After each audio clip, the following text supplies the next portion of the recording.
ಬಳ್ಳಾರಿ ಜಿಲ್ಲೆ ಕಂಪ್ಲಿ ತಾಲೂಕು ಕಂಪ್ಲಿಯಲ್ಲಿ ನಾಗರಿಕ ಹಿತರಕ್ಷಣಾ ಸಮಿತಿಯವರಿಂದ ವಫಾ ಹಟಾವೋ ದೇಶ್ ಬಚಾವೋ ಜನಜಾಗೃತಿ ಸಭೆ ದಿನಾಂಕ 4/1/2025 ಮಧ್ಯಾಹ್ನ 3 ಗಂಟೆಗೆ ಶ್ರೀ ಶಾರದಾ ಶಾಲೆ ಆವರಣ ಕಂಪ್ಲಿ ಸಾಣಾಪುರ ರಸ್ತೆ ಜನಜಾಗೃತಿ ಸಭೆ ಸಮಸ್ಯೆಗಳನ್ನು ಆಲಿಸಿ ಎಲ್ಲ ಮಾಹಿತಿಗಳನ್ನು ಕೇಂದ್ರ ಸರ್ಕಾರ ರಚನೆ ಮಾಡಿರೋ ಕಮಿಟಿಗೆ ವರದಿಯನ್ನ ನೀಡಿ ರೈತರ ಸಂಕಷ್ಟಕ್ಕೆ ಸ್ಪಂದಿಸುವ ಕಾರ್ಯಕ್ರಮ ಎಂದು ತಿಳಿಸಿದರು. ಈ ಕಾರ್ಯಕ್ರಮಕ್ಕೆ ಶಾಸಕರಾದ ಬಸನಗೌಡ ಪಾಟೀಲ್ ಯತ್ನಾಳ್, ರಮೇಶ್ ಜಾರಕಿಹೊಳಿ, ಅರವಿಂದ ನಿಂಬಾವಳಿ, ಕುಮಾರ್ ಬಂಗಾರಪ್ಪ, ಮಾಜಿ ಸಂಸದರಾದ ಬಿವಿ ನಾಯಕ್, ಪ್ರತಾಪ ಸಿಂಹ ಅವರು ಭಾಗವಹಿಸಲಿದ್ದಾರೆ ಎಂದು ಕಾರ್ಯಕ್ರಮದ ಸಂಚಾಲಕರಾದ ಎಂ ಭರತ್ ಹಾಗೂ ನಾಗರಿಕ ಹಿತರಕ್ಷಣಾ ಸಮಿತಿ ಕಂಪ್ಲಿ ತಿಳಿಸಿರುತ್ತಾರೆ. ಕಂಪ್ಲಿ ಪ್ರವಾಸಿ ಮಂದಿರದಲ್ಲಿ ಸುದ್ದಿಗೋಷ್ಠಿ ನಡೆಸಿ ರೈತರಿಗೆ ದೇವಸ್ಥಾನಗಳಿಗೆ, ಸಾರ್ವಜನಿಕ ರುದ್ರಭೂಮಿಗೂ ಮಠಗಳಿಗೂ ಬಹಳ ತೊಂದರೆಯಾಗಿದ್ದು, ಈ ವಿಷಯಕ್ಕೆ ಸಂಬಂಧಿಸಿದಂತೆ ಶ್ರೀ ಯತ್ನಾಳ್, ಪ್ರತಾಪ ಸಿಂಹ ಅವರು ಬಳ್ಳಾರಿ ಜಿಲ್ಲಾದಾದ್ಯಂತ ತೊಂದರೆಗಳಿಗೆ ಒಳಗಾದ ವ್ಯಕ್ತಿಗಳಿಂದ ಅಹವಾಲು ಸ್ವೀಕರಿಸಲಿದ್ದಾರೆ.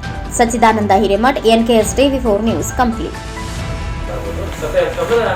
ಯಾರು ರೈತರು ಮತ್ತೆ ಏನಾದ್ರು ಕಂಪ್ಲೇಂಟ್ಸ್ ಇದ್ರೆ ಅವನು ನಾವು ಸಂಗ್ರಹ ಮಾಡ್ತೀವಿ ಆ ಮಾಹಿತಿಯನ್ನ. ಜೊತೆಗೆ ನಮ್ಮ ಹೋರಾಟಗಾರರು ಇದ್ರ ಬಗ್ಗೆ ತಿಳುವಳಿಕೆಯನ್ನು ಹೇಳಿ ಮುಖ್ಯವಾಗಿ ಎಲ್ಲ ಸ್ಟ್ಯಾಟಿಸ್ಟಿಕ್ಸ್ನ ಮತ್ತೆ ಇದನ್ನ ಕೊಡ್ತಾರೆ. ಈಗಾಗಲೇ ನಾವು ಈ ತರ ಕರ್ನಾಟಕದ ಅತ್ಯಂತ ಬೀದರ್, ಕಲಬುರಗಿ, ಚಿಂಚೋಳಿ, ಮುಖ್ಯವಾಗಿ ಜಿಲ್ಲಾ ಅಂದ್ರೆ ಬೀದರ್, ಕಲಬುರಗಿ, ಯಾದಗಿರಿ, ರಾಯಚೂರು, ಬಿಜಾಪುರ, ಬಾಗಲಕೋಟ್, ಬೆಳಗಾಂ ಈ ಜಿಲ್ಲಾ ಈಗಾಗಲೇ ಪ್ರವಾಸ ಮಾಡಿದ್ವಿ. ಆ ಜಿಲ್ಲಾ ಪ್ರವಾಸ ಮಾಡಿದಾಗ ಏನು ಇದಾಯ್ತಂದ್ರೆ ಬಹಳ ಕಂಪ್ಲೇಂಟ್ಗಳು ಬಂದವು. ಆ ಕಂಪ್ಲೇಂಟ್ಗಳನ್ನ ಬಹಳ ಸ್ಟ್ಯಾಟಿಸ್ಟಿಕ್ಸ್, ಕಾಗದ ಪತ್ರಗಳ ದಾಖಲೆಗಳೊಂದಿಗೆ ನಾವು ಒಂದು ರೌಂಡ್ ಈಗಾಗಲೇ ಹೋಗಿ JPCಗೆ ಅಧ್ಯಕ್ಷರನ್ನ ಭೇಟಿಯಾಗಿ ಎಲ್ಲ ವರದಿಯನ್ನ ನಾವು ಸಲ್ಲಿಸಿದ್ದೀವಿ. ಆ ವರದಿ ನಾವು ಎಲ್ಲ ದಾಖಲೆಗಳೊಂದಿಗೆ ಕೊಟ್ಟಿದ್ದ ವರದಿ ನೋಡಿ ಅವರು ಬಹಳ ನಮ್ಗೆ ಒಂದು ಪ್ರೋತ್ಸಾಹದಾಯಕವಾಗಿ ಬಹಳ ಚೆನ್ನಾಗಿ ಮಾಡಿದ್ವಿ. ಈ ತರ ಮಾಡಲು ನಾವು ದೇಶಾದ್ಯಂತ ಮಾಡಕ್ಕೆ ಇಷ್ಟಪಡ್ತೀವಿ. ನೀವು ಕರ್ನಾಟಕ ರಾಜ್ಯದ ಉಳಿದ ಜಿಲ್ಲಾನು ಎಲ್ಲಾನು ಕಲೆಕ್ಟ್ ಮಾಡ್ಕೊಂಡು ನಮ್ಗೆ ಅವನು ಸಂಗ್ರಹ ಮಾಡಿ ಎಲ್ಲೆಲ್ಲಿ ಏನೇನು ಕೊಡ್ತೀವಿ ಅಂತ ಹೇಳಿ ಮಾಡಿದ್ದಾರೆ. ಆ ತರ ನಾವು ಈಗ ನೆಕ್ಸ್ಟ್ ಆಗಿ ಬಳ್ಳಾರಿ ಜಿಲ್ಲೆ ಕಂಪ್ಲಿ ಮುಖಾಂತರ ಆರಂಭಿಸ್ತಾ ಇದ್ದೀವಿ. ತದನಂತರ ಮುಂದೆ ಏನೇನು ಪ್ರವಾಸಗಳು ಬೇರೆ ಬೇರೆ ಜಿಲ್ಲಾದು ನಾವು ಕೇಳಿಸ್ತೀವಿ. ಮುಖ್ಯವಾಗಿ ಇಲ್ಲಿ ಜನರಿಗೆ ಏನೇನಾಗಿದ್ದಾವೆ ಅಂತಂದ್ರೆ ಬೀದರಲ್ಲಿ ಫಸ್ಟ್ ನಾವು ಸ್ಟಾರ್ಟ್ ಮಾಡಿದಾಗ ಅಂದ್ರೆ ಬಸನಗೌಡ ಪಾಟೀಲ್ ಯತ್ನಾಳ್ ಅವರು ಬಿಜಾಪುರದಲ್ಲಿ ಧರಣಿನ ಕುತ್ಕೊಂಡ್ಬಿಟ್ರು. ಧರಣಿ ಕುತ್ಕೊಂಡಾಗ ಅಲ್ಲಿ ಶೋಭಾ ಕರಂದ್ಲಾಜೆ ಅವರು ಕೇಂದ್ರ ಮಂತ್ರಿಗಳು ಸಹ ಬಂದು 4 ದಿವಸ ಧರಣಿ ಕುತ್ಕೊಂಡ್ರು. ಅವ್ರ ಜೊತೆ ಆ 4ನೇ ದಿವಸಕ್ಕೂ JPC ಚೇರ್ಮನ್ರಾದ ಶ್ರೀ ಜಗದಂಬಿಕಾ ಪಾಲ್ ಅವರು ಬಂದು ವಿಸಿಟ್ ಮಾಡಿದ್ರು. ಆ ವಿಸಿಟ್ನಲ್ಲಿ ಅವ್ರಿಗೆಲ್ಲ ಮಾಹಿತಿ ಕೊಟ್ಟ ಮೇಲೆ ಅವರು ಹೇಳಿದ್ರು, ಜಗದಂಬಿಕಾ ಪಾಲ್ ನೀವು ಒಳ್ಳೆ ಚೆನ್ನಾಗಿ ಮಾಡಿದ್ರಿ, ಸ್ವಲ್ಪ ಬೇರೆ ಕಡೆ ಪ್ರವಾಸ ಮಾಡಿ ಎಲ್ಲ ಸಂಗ್ರಹ ಮಾಡಿ ಅಂತಿರುವ. ಆ ಸಂಗ್ರಹದ ಅವರ ಮಾಹಿತಿಯ ಅಂದ್ರೆ ಸೂಚನೆ ಮೇರೆಗೆ, ಹೆಚ್ಚು ಕಡಿಮೆ ಅವ್ರ ಒಂದು ಸಲಹೆ ಮೇರೆಗೆ ನಾವು ಬೀದರಿಂದ ಸ್ಟಾರ್ಟ್ ಮಾಡಿದ್ವಿ. ಬೀದರಲ್ಲಿ ಫಸ್ಟ್ ನಾವು ಒಂದು ಏನೋ ಹಳ್ಳಿಗೆ ಹೋದ್ವಿ. ಅಲ್ಲಿ ಏನಾಗಿದೆ ಅಂದ್ರೆ ಒಂದು 26 ಎಕರೆ ಹಳ್ಳಿ. ಆ ಹಳ್ಳಿಯಲ್ಲಿ ಎಲ್ಲರೂ ಮನೆ ಕಟ್ಟಿಸ್ಕೊಂಡಿದ್ದಾರೆ, ಸರ್ಕಾರದವರು ಮನೆ ಕಟ್ಟಿಸ್ಕೊಟ್ಟಿದ್ದಾರೆ. ಅಂದ್ರೆ ಸರ್ಕಾರಿ ಆಶ್ರಯ ಮತ್ತು ಇದರ ಬೇರೆ ಬೇರೆ ಗಾಂಧಿ ಇದರಲ್ಲಿ ಆ ಮನೆಗಳು ಸಹ ಒಪ್ಪಂತ ಆಯ್ತು. ಅದನ್ನು ವಿಸಿಟ್ ಮಾಡಿದ್ವಿ. ಅದರ ನಂತರ ಬೀದರಲ್ಲಿ ಒಂದು ಕೋಟೆ ಆಯಿತು. ಮತ್ತೆ 12ನೇ ಶತಮಾನದ ಏನು ನಮ್ಮ ಒಂದು ಬಸವಣ್ಣವರದ ಅದನ್ನೂ ಸಹ ಅದಕ್ಕೆ ರೆಕಾರ್ಡ್ ಇಲ್ಲ. ಅದು ಬಟ್ ಈಗೇನಾದ್ರು ದರ್ಗಾ ಅಂತ ಮಾಡ್ಕೊಂಡ್ಬಿಟ್ಟಿದ್ದಾರೆ. ಆಮೇಲೆ ಒಂದು ಬಸವಣ್ಣ ದೇವಸ್ಥಾನ ಈ ತರ ಆಗಿದೆ. ಆಮೇಲೆ ಶಾಲೆ, ಸರ್ಕಾರಿ ಶಾಲೆ ಇರೋ ಜಾಗ ಅದನ್ನು ಸಹ ಇದನ್ನ ವಕ್ಫಂತ ಮಾಡ್ಕೊಂಡ್ಬಿಟ್ಟಿದ್ದಾರೆ. ಸರ್ಕಾರಿ ಶಾಲೆನೂ ಸಹ ವಕ್ಫಂತಾಗಿದೆ. ಮುಂದೆ ಒಂದು ಚಿಂಚೋಳಿಗೆ ಮಾರನೇ ದಿವಸ ಒಂದು ಮಹಾಂತೇಶ್ವರ ಮಠ ಅಂತ ಒಂದು 600 ವರ್ಷದ ಹಳೆ ಮಠ.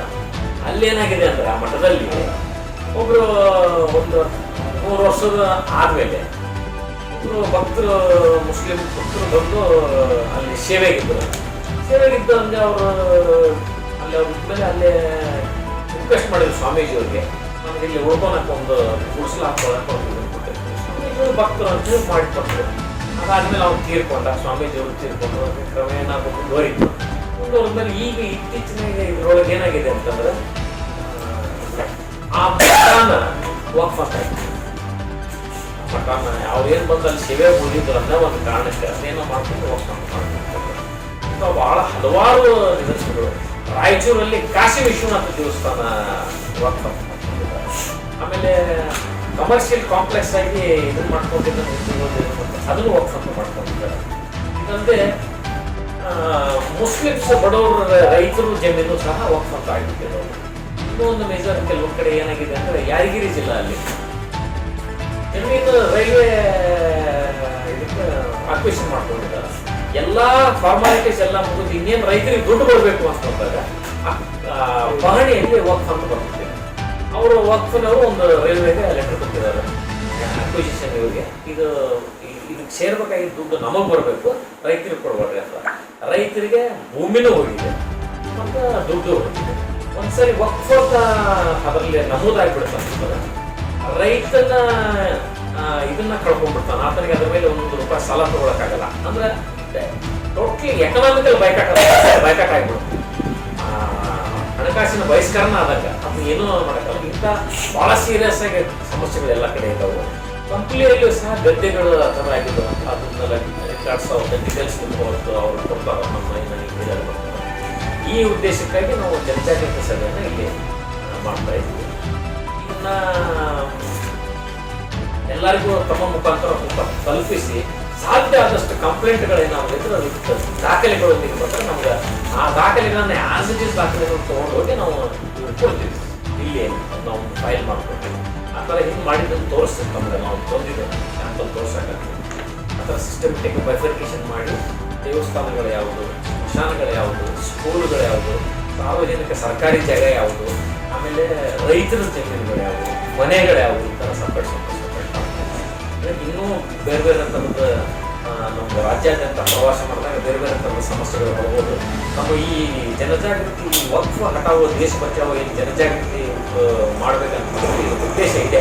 ಅಂದರೆ ಯಾರಿಗೆ ಈ ಥರ ಅನ್ಯಾಯ ಆಗಿದೆ, ಯಾಕಂದರೆ ವಕ್ಫ್ ಕಾನೂನು ಬಗ್ಗೆ ಭಾಳ ಅಂದರೆ ಭಾಳ ವಕ್ಫ್ ಕಾನೂನು ಈ ಥರ ಇದೆಯಲ್ಲ, ನೀವು ಯಾವುದೇ ಒಂದು ಸಿವಿಲ್ ನ್ಯಾಯಾಲಯದಲ್ಲಾಗಲಿ ಅಥವಾ ಜಿಲ್ಲಾ ನ್ಯಾಯಾಲಯದಲ್ಲಾಗಲಿ ಅಥವಾ ಹೈಕೋರ್ಟಲ್ಲಾಗಲಿ ನೀವು ಚಾಲೆಂಜ್ ಮಾಡೋಂಗಿಲ್ಲ. ನೀವು ಏನಾದರೂ ಅದನ್ನು ಅದ್ರ ಬಗ್ಗೆ ಏನಾದ್ರು ಮಾಡಬೇಕಂದ್ರೆ ವಕ್ಫ್ ಅದಾಲತ್ತಲ್ಲೇ ಮಾಡಬೇಕು. ವಕ್ಫ್ ಅದಾಲತ್ತಲ್ಲಿ 50 ವರ್ಷದಿಂದನೂ ಪೆಂಡಿಂಗೇ ಇದಾವೆ, ಕೇಸ್ಗಳೇನು ತಗೊಳ್ಳಲ್ಲ, ಹಂಗೆ ಕುಂತಿದ್ದಾವೆ. ಈ ಥರದ ಎಲ್ಲ ವಿಚಾರಗಳಿದ್ದಾವೆ. ಅದಕ್ಕೆ ಇಲ್ಲಿನೂ ಬಳ್ಳಾರಿ ಜಿಲ್ಲಾನು ಮತ್ತು ಹೊಸಪೇಟೆ ಜಿಲ್ಲಾನು ಸ್ವಲ್ಪ ಜಾಗ್ರತೆ ಮಾಡಿ ಜನರಿಗೆ ಅವ್ರ ಸಮಸ್ಯೆಗಳೇನಾದರೂ ಕಲೆಕ್ಟ್ ಮಾಡಬೇಕು ಅನ್ನೋ ಉದ್ದೇಶ ಇಟ್ಕೊಂಡು ಇವರೆಲ್ಲ ನಾನು ಹೇಳಿದ ನಮ್ಮ ಮೀಟಿಂಗಲ್ಲಿ ಕೊಟ್ಟಿದ್ದೀನಿ. ಇವರೆಲ್ಲ ನಾಯಕರು ಈ ಸಭೆಯಲ್ಲಿ ಪಾಲ್ಗೊಂಡು ಜನಜಾಗೃತಿ ಜನರಿಗೆ ಇದನ್ನ ಉದ್ದೇಶವನ್ನು ವಿವರಣೆ ನೀಡ್ತಿದ್ದಾರೆ. ಯಾವ ಜನಜಾಗೃತಿ ಸಭೆ ನಾಗರಿಕ ಹಿತರಕ್ಷಣಾ ಸಮಿತಿ ಕಂಪ್ಲಿ ಇವರ ನೇತೃತ್ವದಲ್ಲಿ ಈ ವಕ್ಫ್ ಅನ್ನೋದು ಒಂದು ದೊಡ್ಡ ಸಮಸ್ಯೆ ಆಗಿದೆ.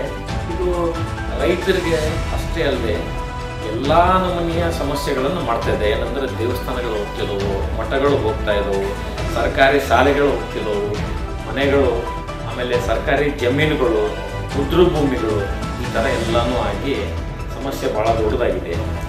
ಈ ವಿಚಾರವಾಗಿ ಜನರಲ್ಲಿ ಜಾಗೃತಿಯನ್ನು ಮೂಡಿಸೋಕೆ ಈಗಾಗಲೇ ನಾವು ಬಸವನಗೌಡ ಪಾಟೀಲ್ ಯತ್ನಾಳ್ ಅವರು ಬಿಜಾಪುರದಲ್ಲಿ ಧರಣಿ ಕುತ್ಕೊಂಡಿದ್ರು. ಆ ಧರಣಿ ಕುತ್ಕೊಂಡ ಸಮಯದಲ್ಲಿ ಏನು parliament committee JPC joint parliament committee Narendra ಮೋದಿಯವರು ಅದಕ್ಕೆ ಒಂದು ಕಮಿಟಿಯನ್ನು ಮಾಡಿದ್ದಾರೆ.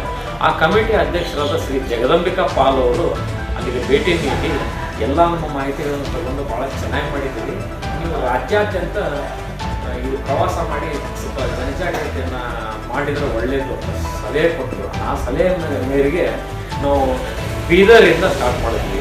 ಬೀದರಲ್ಲಿ ಮತ್ತು ಬೀದರ್, ಕಲಬುರಗಿ, ಯಾದಗಿರಿ, ರಾಯಚೂರು ಈ ಥರ ಸ್ಟಾರ್ಟ್ ಮಾಡಿದ್ವಿ. ಅಲ್ಲಿ ಭಾಳ ಸಮಸ್ಯೆಗಳು. ಕಲಬುರಗಿ, ಬೀದರಲ್ಲಿ ಏನಾಗಿದೆ ಅಂತಂದರೆ ಸರ್ಕಾರಿ ಶಾಲೆಗಳು, ಮನೆಗಳು, ಸರ್ಕಾರ ಕಟ್ಟಿಸಿದ ಮನೆಗಳು, ಅವ್ರ ಸ್ವಂತ ಮನೆಗಳು, ಜಮೀನುಗಳು ಹೋಗಿದೆ. ಮತ್ತು ಒಂದು ಊರಲ್ಲಿ 900 ಎಕರೆ ಭೂಮಿ, ರೈತರ ಭೂಮಿ, ಅದರಲ್ಲಿ ಹಿಂದೂಗಳು ಇದ್ದಾರೆ, ಬಡ ಮುಸ್ಲಿಮ್ಸ್ ಇದ್ದಾರೆ, ಬಡ ಹಿಂದೂಗಳು ಇದ್ದಾರೆ, ಎಲ್ಲರೂ ಇದ್ದಾರೆ. ಈ ಥರ ವಕ್ಫ್ ಅಂತ ಮಾಡ್ಕೊಂಡು ಹೊರಟ್ಬಿಟ್ಟಿದ್ದಾರೆ. ಇದನ್ನು ಸರಿಯಾಗಿ ಯಾಕೆ ಈ ಥರ ಆಗ್ತಾ ಇದೆ ಮತ್ತು